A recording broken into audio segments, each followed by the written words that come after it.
liberation truly offered, it was difficult for him to make such a choice. So life said, okay, I'm going to give you 24 hours of being awake so that you can taste what it's like and then compare to fame as an authority thereon and make your decision. Fair enough, thought the man, and life put him in the state, or the state in him for those viewers on the West Coast. And at the end of the designated period, life brought him back to his normal state of mind and asked, okay, which will it be? And again, the man began ruminating instead of answering. And life pushed, well, which will it be? And finally the man spoke, but with another question. Say, let me get this straight. If I choose the enlightenment over literary fame therein, will I stay forever as enlightened as I was during that 24 hours? Or will I be able to sometimes kind of slip out of it just enough that I could indulge just a little bit in presenting myself as an authority on the subject?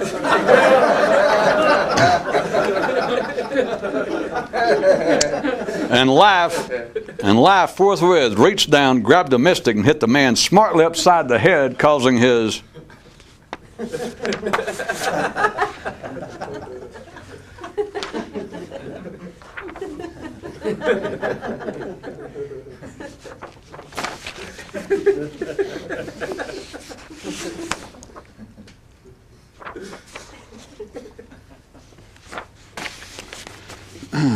One man lost all respect for his mind once he realized how subject it was to such minor things as anchovies and oversleeping. Any good tyrant would rather be feared than respected. But when it comes to your mind, either one will work. Either one will keep you dancing with it long enough for the undertaker to arrive. Either him or someone from the stupid examiner's office to officially close your file.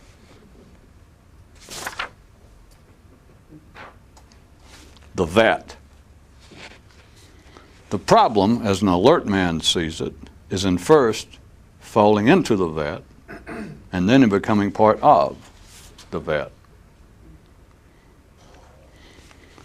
Never mind all the lesser ones. The supreme approaches are the struggle to be conscious of yourself and to not be, to remember yourself and to forget yourself, and to be mindful and mindless. All else is just warm-up time, preludes to nothing.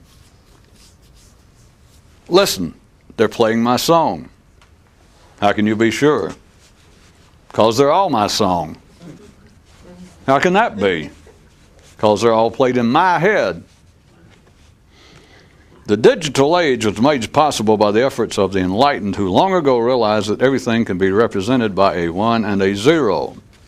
Who knows what will occur if the rest of humanity ever catches up to their further realization that 1 and 0 are the same thing.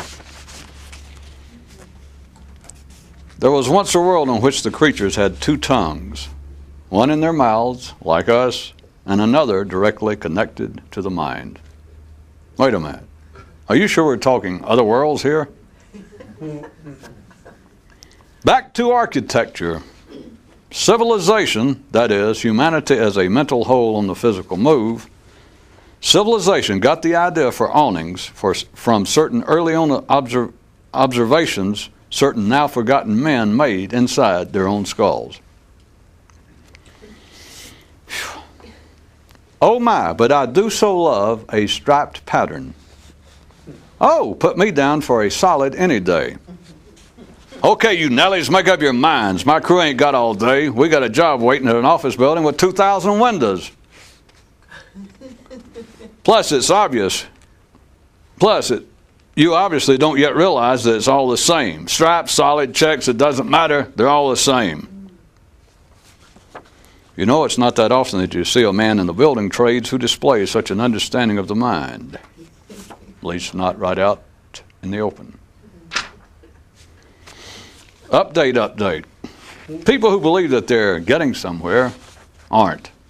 Oh, I'm sorry, the full heading of this item should have been advanced update.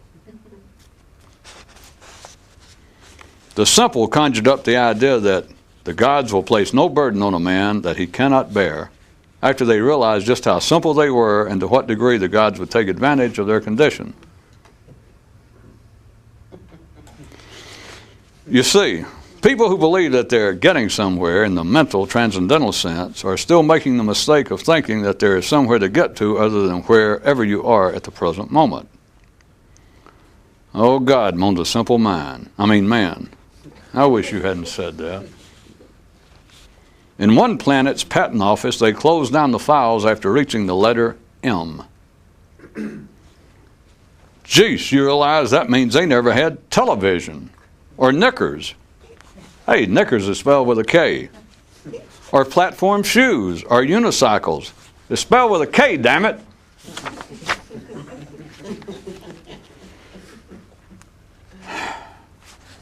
Q&A. One man asked another man a question to which he replied, I don't know. And after the first man revealed the answer, the other man said, well, right after I don't know, that was going to be my next guess. And after a moment, the first man chuckled at this retort and said, that's pretty clever. To which the other man replied, a little something I picked up from my mind. The way you spot a wealthy mystic is that he has but one possession. And even that one you can't see. Monogamy, my boy. Monogamy is the key, said the mystic to his son. A man who knows how to actually live alone doesn't care. He has nothing to lose and no one to be faithful to. What a rich, full, and satisfying life to some. One man spent his whole life attempting to peel away his perception of a subject from an object. A life, says he finds well spent. Monogamy, my boy. Monogamy is the key. One man told his mind, okay, look, I've come to this conclusion. You can go ahead and think anything you want to as long as you don't take it seriously. To which his mind responded, me take it seriously? Man, you hadn't even got a clue. The highway. One man decided on a particular driving tactic. Pay no attention to the car ahead and none to the one behind. The airway. One man's favorite song from the top 10 is whichever one's being played right now, although he tries not to listen. One man encouraged his children never to get their minds dirty. And one boy asked, you mean not to think about nasty things? No, replied the father. And the daughter said, you mean not to think about despicable acts? No, he replied again. And another son then asked, then you must mean not to think ill thoughts about other people. No, the elder replied, you don't get it. The only way to keep from getting your mind dirty is not to think about anything. Geez, the whole brood muttered en masse.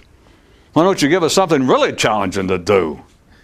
Them's my kids, grinned the father broadly as he continued to scoop them from his open skull. Some information you're unlikely to ever receive via routine sources. The universe, that is, physical reality, as a whole, moves only once every approximately 23,000 years. What you're presently experiencing comes from your mind. There was once a man who hated watches, the sensation of being rushed, and the feeling that he was always running late, and finally discovered a solution. He threw away his mind. Pop quiz. Why so few mystics in Australia? Yep, the presence of boomerangs. Okay, Larry, you swim toward Tasmania, and Curly, you head for New Zealand. How to tell that you might be a mystic? You're constantly wet from head to foot, and you never go in. Myths. Myths are for children. Reality for grown-up children. And what's left for the enlightened, you ask? As well you may. As well you may. Day. Mayday, Mayday. Just a joke. On a planet much older than this one, there is a legend that says one man did once meet God in person and had but this comment on the occasion. You don't frighten me or impress me. You're too late. I've already accomplished that for myself.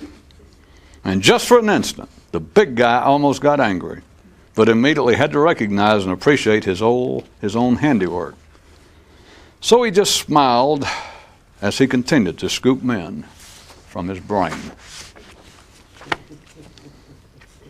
Sometimes, just for fun, this one guy would go all day long to life saying, "Give me a little kiss. Come on, give me a little kiss." Until life would finally kick him in the privates. Some people got a funny idea of fun, huh? One thing for sure, to live life at this intensity, you got to really know how to live life. Or maybe I got that backwards. Maybe it's you got to really not know. Oh, never mind. That's what a kick in that area can do to you. The two-eyed view is that sometimes it's empty and sometimes it's full. Just imagine what the three-eyed view is. One man heard a voice in his head saying, "Look into my eyes, look into my eyes." And he shook himself, declaring, "I ain't marrying no hypnotist. At least not again, I ain't." Which could have caused the source of the voice much laughter. Except for the fact of how it was, well, so tied into the man himself.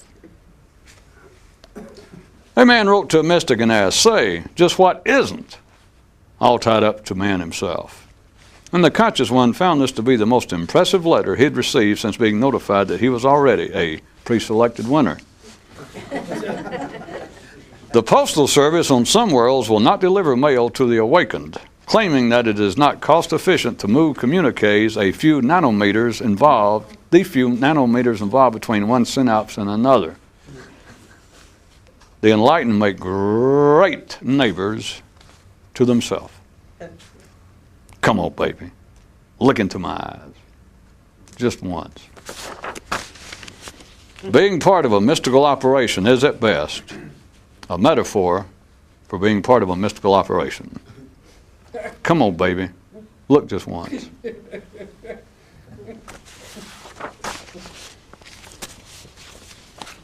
What's the signal from the control room? Should I continue or stop?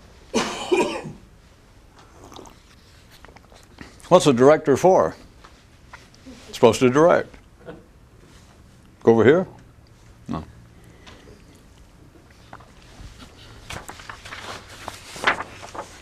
For those of you watching on your microwave, that was a little, I think it was a little inside television humor.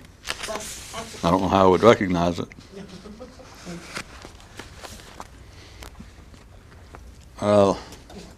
One time recently, we were talking about poverty and how it is taken physically, ordinary people, and how it is considered all the way from strictly religious areas into somewhat conventional wisdom, as it's called, that if not poverty itself, at least an awareness of the egregiousness or the, not egregiousness, of greed. People agree to it. And so that there are, and have been, and continue to be attempts that people make that they believe that in some way will increase their understanding, will increase them as a person to do without possessions. I was attempting to point out to you that with everything else that is apparently proverbial conventional wisdom, especially anything that's ever picked up by the spiritually inclined, it had an original basis of which its current interpretation bears some resemblance, but I'll say scant resemblance, in that it always ends up as a theory rather than something for the person to do. And with the ordinary, if it ends up with anything other than a theory, any practice that goes on is an external practice.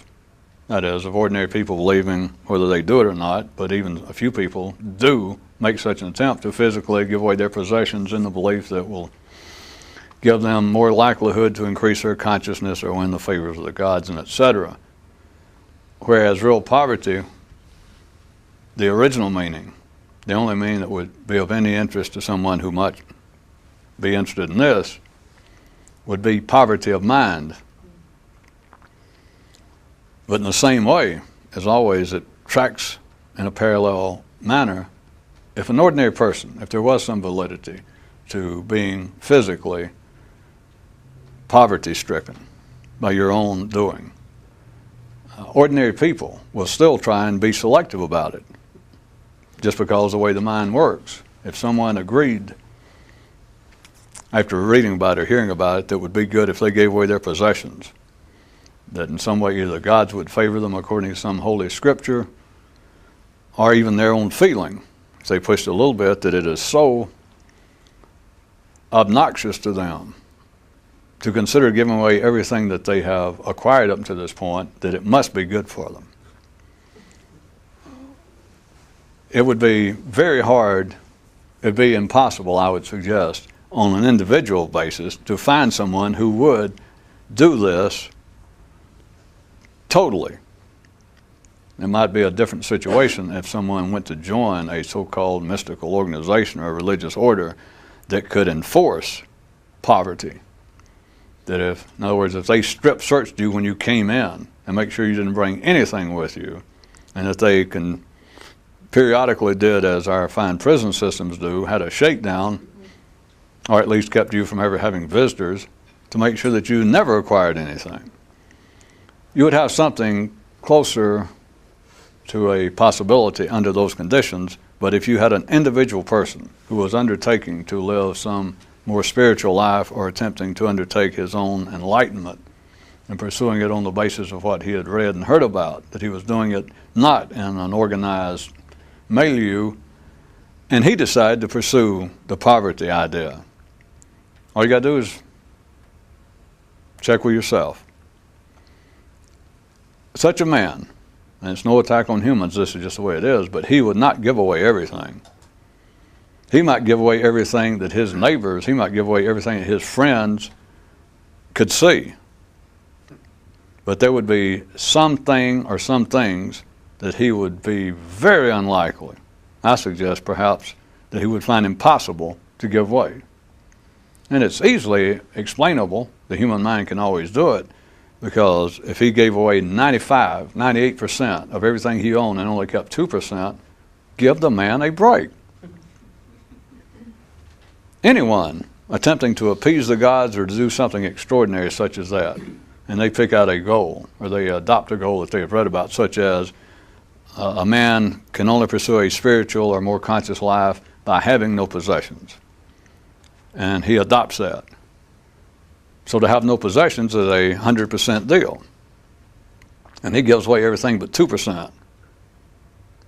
Give the man a break. That would be his feeling. No one else even tries that. There would be nothing. I'm assuming you're following the point, that it's not an attack on people, but I'm telling you, and check with yourself for validation. If you decided, if you're an ordinary person and you got carried away in some apparent mystical fervor and decided, I will do this, and you gave away the deed to your house, you took all your clothes and you gave it to people on the street, and you cleaned out your bank account, God knows what, there would be something. You end up your stamp collection, your CD collection, or at least part of it, or a few books. There would be something. Think about it, wouldn't you? If you gave away damn near everything you had, up to the point of 98, 99%, you would not, after you had done that, and you kept stalling this one thing, a box of some little prize you had, some little treasure, and it took you 2 or 3 days or several weeks to give away everything else you had, your car, your clothes, your stocks, your bond, whatever you had, and you kept saving this. You kept giving away everything else. And there it is, seeing your whole life, possessions go out the door, and there's only this one thing left. You get down to that point. After somebody had been through that, they would not hesitate to keep that. My God, they've given away everything else. It has memories, whatever it is. That is not, if there was any true use of poverty, does anybody understand by now? There's not, but if there was, not only poverty, but other things that the ordinary mind believes, religious people, that there would be absolute metaphysical, extraordinary, supernatural benefits would accrue to someone if they would but do so and so, such as give away all their possessions, or if they would but pray 24 hours a day, or 10 hours a day, or perhaps even if they would just go to Mass or to church or to the synagogue every day for some service, that if somebody picked out something that required that kind of continuing effort that was far beyond the norm, that there would be some extraordinary benefit occur to them. Even if that was true, there's no way to prove this, but you people realize that if you did not do it to the full extent, if you did it with any reservations, if it had any extraordinary potential to start with, you've lost it. And that is not in some sort of mystical realm. It's true in every realm. It's true down to the crudest physical realms, that if you attempt to do something, and if it does have the capacity, the potential to offer some extraordinary, that is, that it seems to almost have a larger payoff than what the cost was, which is what supernatural, that's what people imagine it would be. Even try to reverse some process. If somebody was an alcoholic and their liver was about to kill them, the poor stage of their liver after all these years, and the doctor says, you're going to die, and the man is convinced of it just from his own experience. He says, okay. And he continues, instead of, he'd been drinking a fifth a day. And so he stops for a day or so, or a couple of hours, and he thinks, well, a couple of shots. This is not a medical commentary, but you do know when you reach a critical point and you're now trying to reverse some process at a very crude, at a very physical level, you must do it completely. But in the same way, if prayer, if fasting, if meditating, if giving away your possessions, if it had the possibility of reversing some natural process or producing some result that seemed supernatural, that seemed to be of more value than the cost, even if it were true, if you hold back, if you keep a penny in your shoe, if you miss a day, if you start off and you have adopted the idea from somewhere that you must go and pray 20 hours a day, you must do it 7 days a week, and you must do it for the full 20 hours. You must take up some position, go to an altar or sit somewhere in a cell and do it. And you say, yes, I will, and you start doing it. And then you decide, my God, 20 hours, that's too much, I'll do it 19. If there was any potential, and you adopted the idea to start with, once you make conditions, once you shave points, it would not work even if it would have ever worked. Now to the reality of it. Whoever first said that, and whoever still understands it, anyone who's listening right now and understands it, the only poverty that would change a man, the poverty on which the idea, on which all religious ideas and conventional wisdom is based, is the poverty of mind. But it must be complete. Even ordinary people, non-mystics, attempt some form of poverty of mind. Anyone who's in analysis, anyone who talks to a friend or neighbor or family member for advice, people who sit around and, as it's called, reflect on the nature of their life and their problems, they are engaged in a partial, they're engaged in a low-level, non-understood engagement with poverty. Someone goes to a psychiatrist. Someone seeks help. What are they asking for? They're asking for to be relieved of certain ideas. Not all ideas.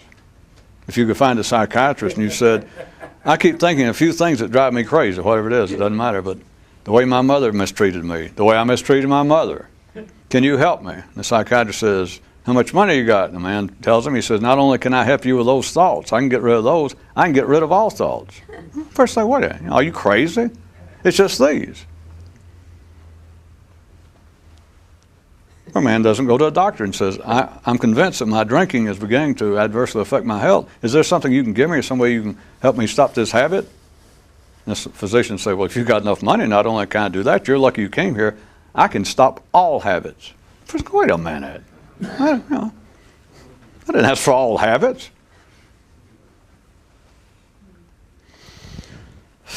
All right. How about go to a minister, a rabbi, a priest, and say, my heart is sorely troubled by the life I'm leading. Can you relieve me of some of my sin, these particular sins? And the man of the cloth, the spiritual man, says, not only can I relieve you of those, I can relieve you of all sins. Wait a minute. Hey, don't jump off the deep end. I'll decide which sins I want to be relieved of.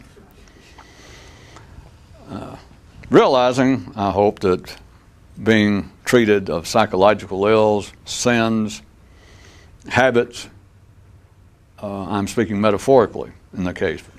But even if that had any useful validity in a man's life, do you hear what the scenes I made up are representing?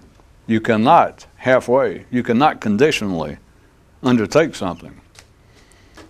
Non-mystics and people, they do not have to be seeking psychological, spiritual, or medical help. It can be people simply sitting around thinking to themselves, which is hard to talk about, but someone sits around and talks to a friend, a family member, for advice, or just to air their problems about, well, this keeps bothering me, I keep thinking about it. I hadn't been the same since my wife left me. Since she ran off, and all I do is think about the way she mistreated me, and I just keep thinking about it.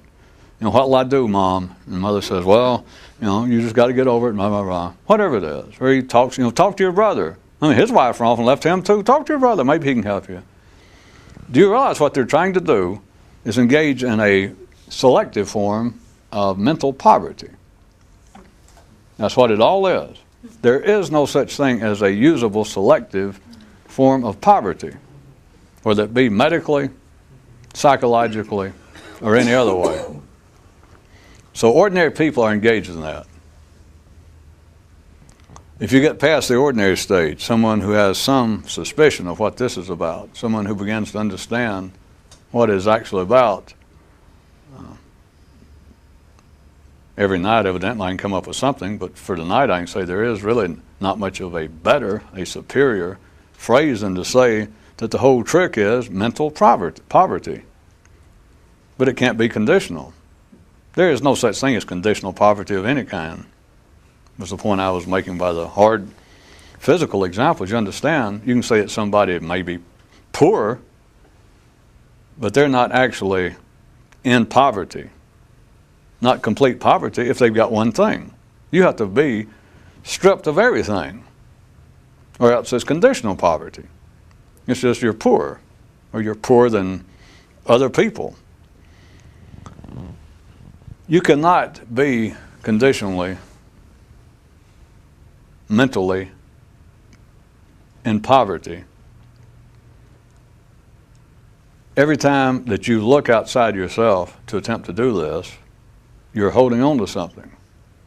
Every time you argue with your mind, every time you try and correct your mind, every time you get mad at what your mind does, it is as though, let us say that you are attempting to step outside into absolute bare naked poverty, and every time you do, you keep reaching behind you and you pick up something from the house. Still, you hold on to something you had, you got one coin that you kept. That is, every time that you deal with your own mind as though it had the ability to deal with you, as though it deserved to be dealt with. Last night, recently, I was combined just in my head thousands of years of mystical poetry of a certain sort and put together one that was roughly this. It's just a combination from all over the world over the last thousands of years that a man, the poetry would go like, a man says, I have but one robe. It's neither wool nor silk. It's neither warm nor cold. It's neither rough nor fine. Year after year, I wear it year after year, just one thing. And that could sound as though it is a pithy, in-your-face declaration of a spiritual man's poverty. And it can make ordinary minds go, my, that's my kind of guy. If the robe is so worn he can't tell whether it's wool or silk anymore, and he can't say whether it's warm or cold, it's probably just threadbare. That's all he has. And he wears it year in and year out. That is speaking of the mind. And speaking of the mind in regard to preferences.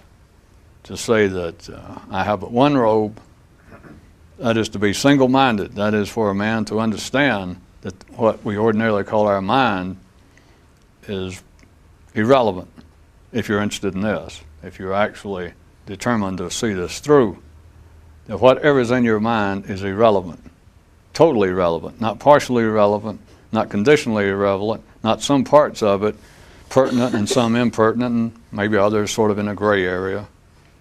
I have but one robe.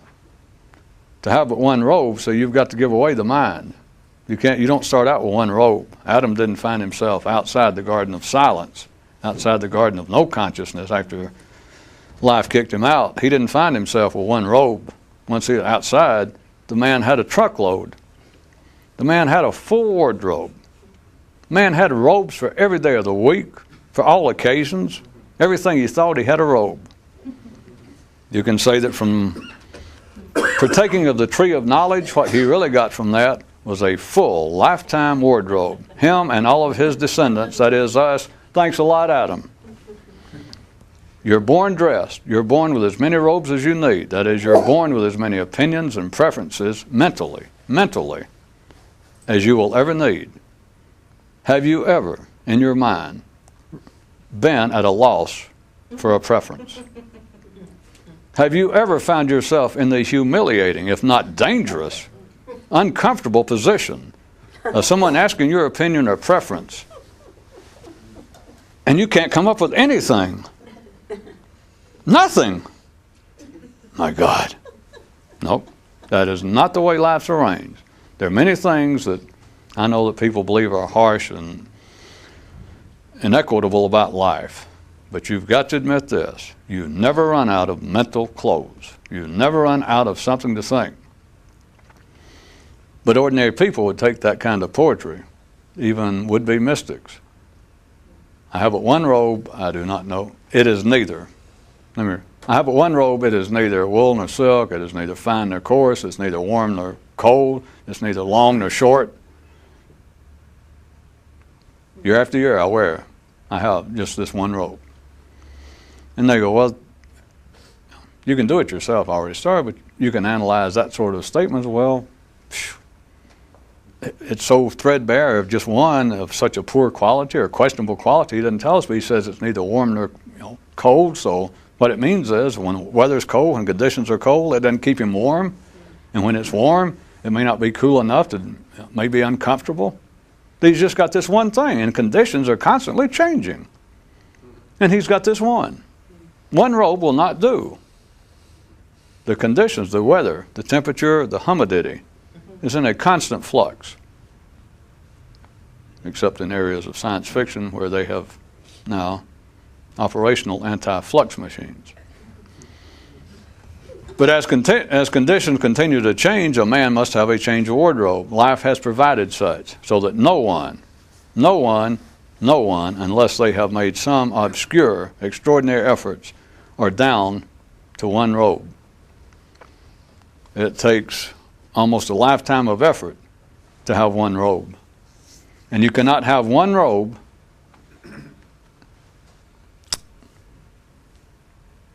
and have one under the mattress or back in the closet. Well, I mean for an emergency. Hey, who knows?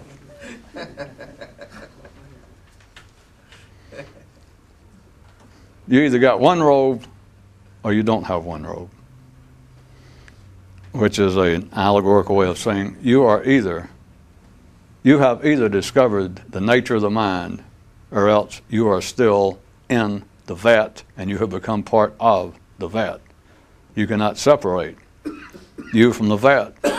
You cannot separate you from the wardrobe. All you can do is pick at it. All you can do is find areas of your mental wardrobe that you find fashionably speaking, fashion in your fashion sense feels offended by some of your mental wardrobe. That's how, by the way, those of you of Western mythical inclinations. That is how God has kept man and woman, Adam and Eve, from going back to Adam and Eve and their progeny from going back to that unsavory state of nakedness. It keeps everybody clothed. Don't you think all the time? Yes, well, you're clothed.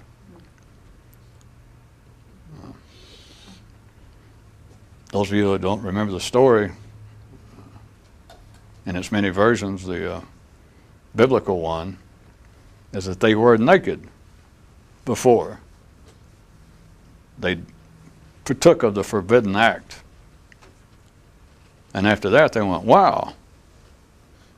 And the Western English version, in some way, they interpret it as that they became embarrassed or they became shamed. I think it's the common interpretation or translation. A man who understands the nature of the mind, a man who discovers the nature of the mind, truly is ashamed. Just in private, no one but him is ashamed that it took him, whether it was 20 or 30 years, to realize what he had been doing. Ordinary man never is, but a man wired up for this, and attempting to do this certain thing, he is ashamed that it took him 30 years to realize that he kept walking around engaged in what appeared to be, as best he could, mystical attempts, but he was in the wrong wardrobe. He was not dressed for the occasion. The only way to be dressed for the occasion is to be undressed. Or if you like, to be in your one robe, which is the same thing. But as long as you've got a change of clothes, you've got a change of mind. As long as you've got a change of clothes, you've got other opinions. You've got preferences. And as long as you've got preferences, you will stay good children of Adam and Eve, because mentally you're constantly to yourself. And sometimes you use the external world's reflection. It's like, how do I look in this? What do you think? Except fashion, rather than fashion, what you're doing is your ideas. Well, I'm going to tell you what they're actually up to with the Federal Reserve. I'll tell you what they're trying to pull with that kind of political intrigue in such and such place. What you're doing is continually strutting your stuff. You are continually wearing the kinds of mental wardrobe that life has so kindly, at no charge whatsoever, provided you with at day of birth, which was the same as the time when your great-great ancestor Adam found himself outside.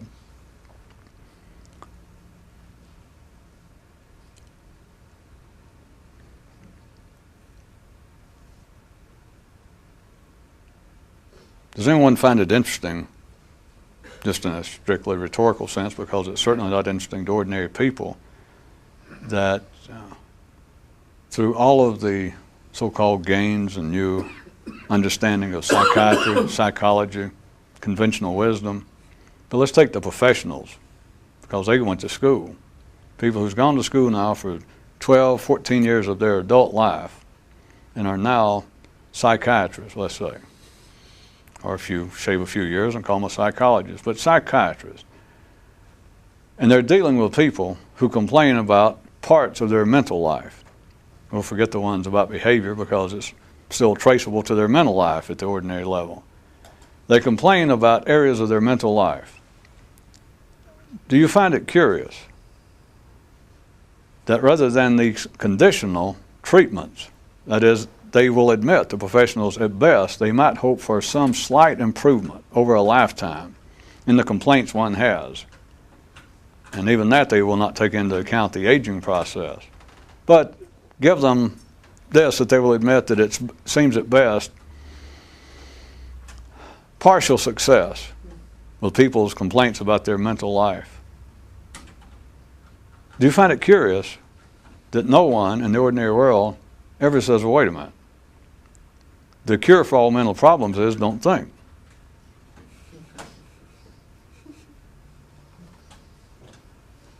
Why has there not someone made their reputation in the world of psychiatry? Showing up at a convention or just sometime it go, my God, rather than all this,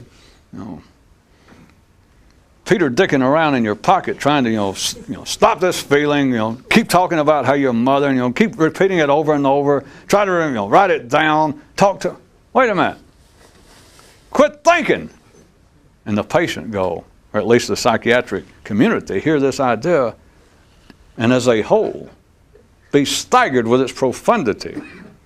And of course, slightly embarrassed that they didn't think of it. That, my God, it's the cure of all mental illness is not to be mental. Stop thinking, you idiot. They start saying to their patients. Don't even start with me. Once they saw the light, they show back up, and next week in their practice, their first patient comes in, a regular patient, been there for decades, and says, well, let me go back to telling you what I was thinking again this weekend about my mother. And the psychiatrist now, being full of it, full of the new knowledge, says, nay, save your breath. We have entered a whole new era. Don't tell me what you thought about your mother. Don't tell me what you've been thinking about how you're going to deal with the upcoming holidays when she might show. No! It has been revealed, thanks to your kind, up-to-date payments on your bill. I was able to go to Bern last weekend for that convention, and the truth finally came out. I have the cure. Listen to me, patient. Quit thinking. No. Don't tell me about your mother. Don't tell me about the holidays. Don't tell me about your childhood and what you think. Quit thinking. You know it won't happen. You can't even get the ordinary mind, which it can't do, to make any sense. Even in a kind of, I guess, perverse verbal way, an ordinary mind will go, yeah, you're right. The cure for having thoughts that plague you is don't think of any thoughts. Yeah, sure. But big deal. That's like saying, well, the cure for having certain foods give you indigestion is don't eat anything. But it'll kill you. That would be their attitude. Well, yeah, if you're going to say the cure for any particular disturbance that a particular thought or series of thoughts causes you is to say, well, don't think, period. Just be done with it. Sure, you can say that, but you can't do it. The part saying you can't do it, can't do it. The part that says that can't be done, I hear what you're saying, but it can't be done, that part's saying the truth. That's why this kind of information cannot be conveyed to someone. Because you can say, well, the whole cure, the very thing you're looking for, this whole idea of being conscious in another way, the whole idea of enlightenment, etc., is in your mind. It is nowhere else. It's the beginning of it, it's the hunger of it, and it's the fulfillment of it if it's ever going to come to pass. And if someone's listening with their mind, they can only say one thing, the same way that a patient would say to the psychiatrist, well, hey, I guess you're right, but it can't be done. And the thing saying it can't be done is what can do it.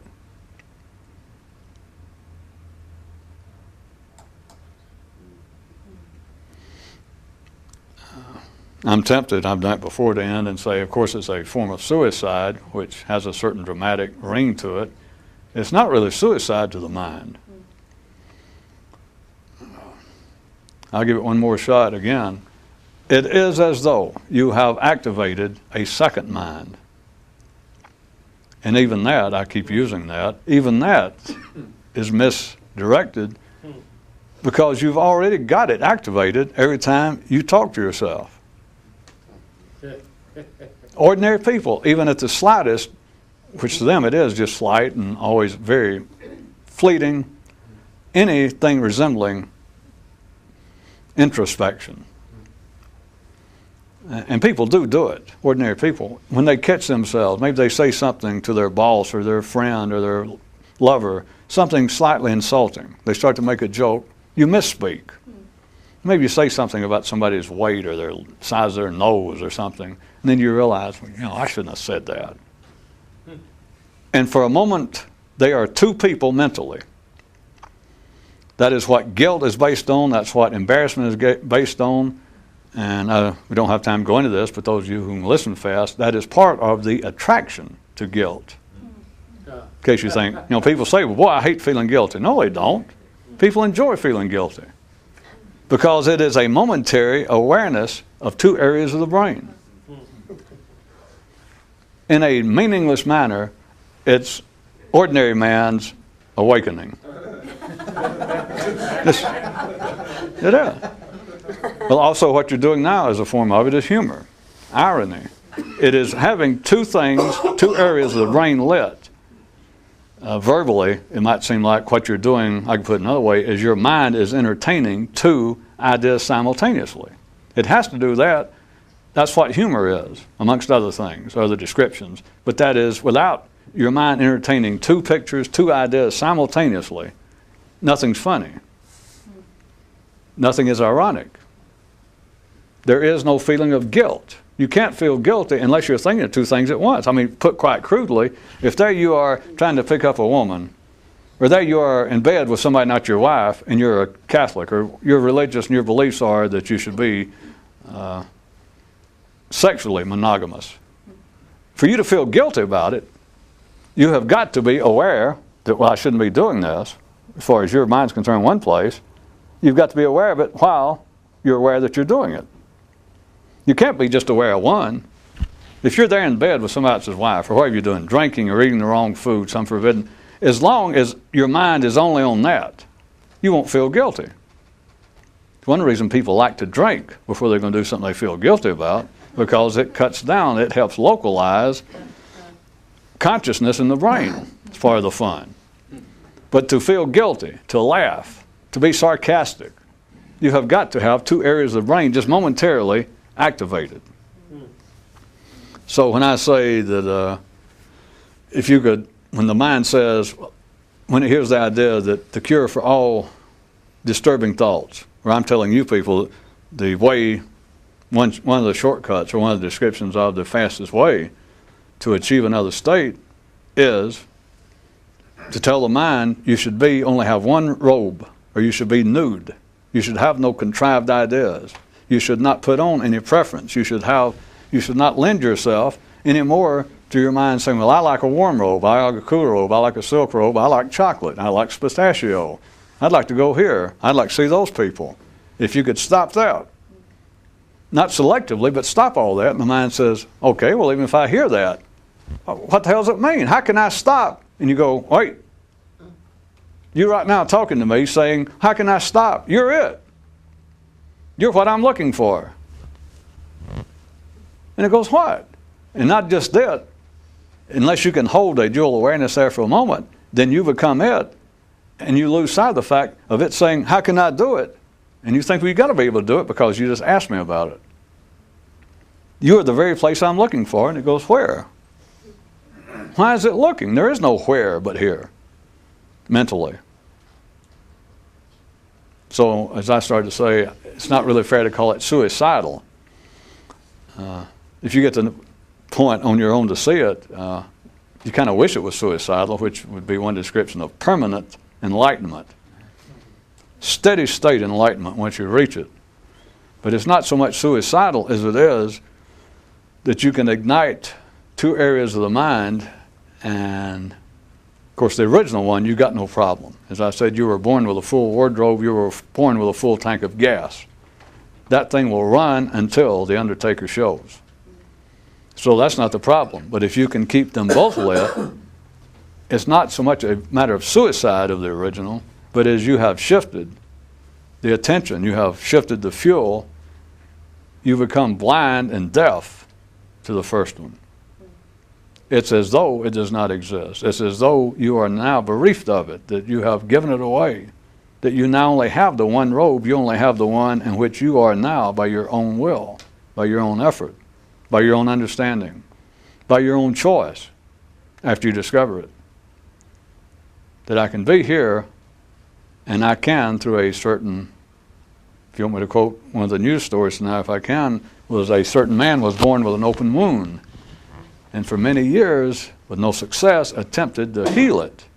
And then he discovered a method requiring constant attention whereby the bleeding would stop. But then he found that he couldn't seem to give it the continual attention it needed, but just knowing that he could slowed the flow. The intent of that was what I'm talking about right now. It's not so much a matter that you absolutely do it, although if you can, right on, bravo to you.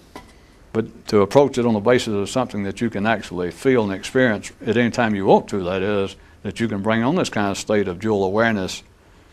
And when you do, then what was going on in your mind stops momentarily. As long as you hold that awareness right now of just, I am conscious right here in my head, that I have stilled the waves in the vat. Or it's like this globe in here, and you empty it. You suck everything out, and it's like a void, like a vacuum in there, and it's all still, nothing going on. And as long as you hold your attention to it, as long as you use that certain method that man discovered, the bleeding stops, the activity stops. The mind is not dead, the original mind, but it stops. For what reason, I don't know. You either like it or you don't. You either think, yes, that's what I'm after. When you can hold them both, when you can hold awareness of that, even if you can't constantly, or you don't constantly do it, past a certain point, it has an effect of just knowing it.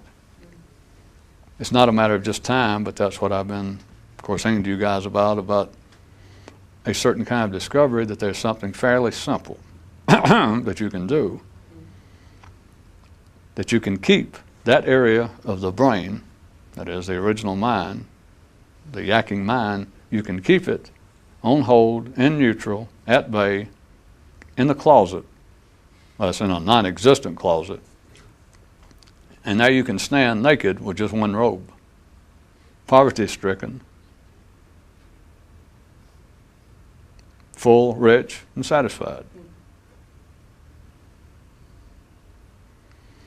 That's a hell of a way to end, though,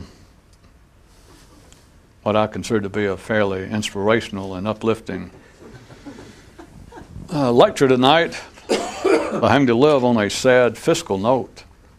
That is, to point out that in this area, a man can only stay rich while he stays constantly, I'm talking about second to second, on his toes.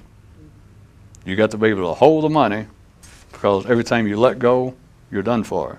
Oh, you mean you lose all your money and become poor? No, worse than that. Every time you let go, you become rich again. You're surrounded by that shit. It's clothes everywhere. Goddamn, it's brown clothes, white clothes, striped clothes, awnings with checkers on them. Hot clothes, cool clothes, hip clothes, square clothes.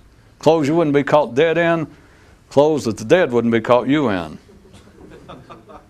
Work on it.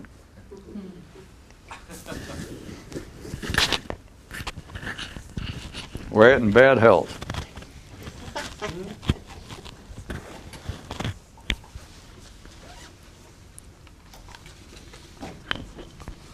For those of you in as big a hurry as I know that some of us are,